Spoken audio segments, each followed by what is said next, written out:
फिलिस्तीनी आतंकी संगठन हमास के हमले के बाद जवाबी कार्रवाई में इजरायली फोर्सेस को पहली बड़ी सफलता हाथ लगी है। इजरायली फोर्सेस ने हमास के naval commander Mohammed Abu Ali को उठाया है। मोहम्मद अबू अली की ब्रिगेड ने ही इजरायली म्यूजिक फेस्टिवल पर भयावह हमला किया था।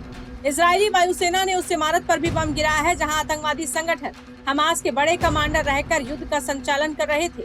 इजरायली सेना ने रविवार को बताया कि उन्होंने हमास दक्षिणी नेवल फोर्स शायतेत 13 की कमांडर को बंदी बनाया है। इजराइल डिफेंस फोर्स ने कहा, इजरायली सेना हमास नेवी के डिप्टी कमांडर से पूछताछ कर रही है। इजरायली सेना ने इस बात की जानकारी नहीं दी है कि उन्होंने हमास की दक्षिणी naval deputy commander Mohammed Abu Ghali को कैसे पकड़ा। इजरायली अखबारों के मुताबिक हमास नेवल फोर्स ने चल रही लड़ाई के दौरान कई हमले शुरू करने की कोशिश की है। इसके जरिए हमास के लड़ाकू को समुद्र के रास्ते इजराइल में घुसपैठ के लिए भेजा जा रहा था।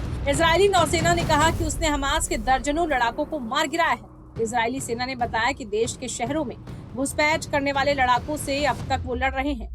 इजरायली सेना ने कहा कि उसने हमास के कब्जे वाले गाजा पट्टी में लगभग 250 ठिकानों को निशाना बनाया है। जिन इलाकों को सेना निशाना बना रही है वो है शुजाइया और बेत हैनोन। सेना ने कहा कि इन इलाकों में आतंक का डेरा है और यहीं से ही वो इजराइल पर रॉकेट से हमला करते हैं। संयुक्त राष्ट्र में इजराइल के स्थायी प्रतिनिधि गिलाद एदर्न ने कहा, ये इजराइल के लिए 9/11 है और इजराइल हमारे बेटे और बेटियों को घर लाने के लिए सब कुछ करेगा। गिलाद एदर्न ने कहा, आज अंतर्राष्ट्रीय समुदाय के कई सदस्य इजराइल का समर्थन कर रहे हैं, लेकिन हम जानते हैं कि कल ऐसा नहीं हो सकता है। जब इजराइल की बात आती है तो संयुक्त राष्ट्र की याददाश्त कम हो जाती है।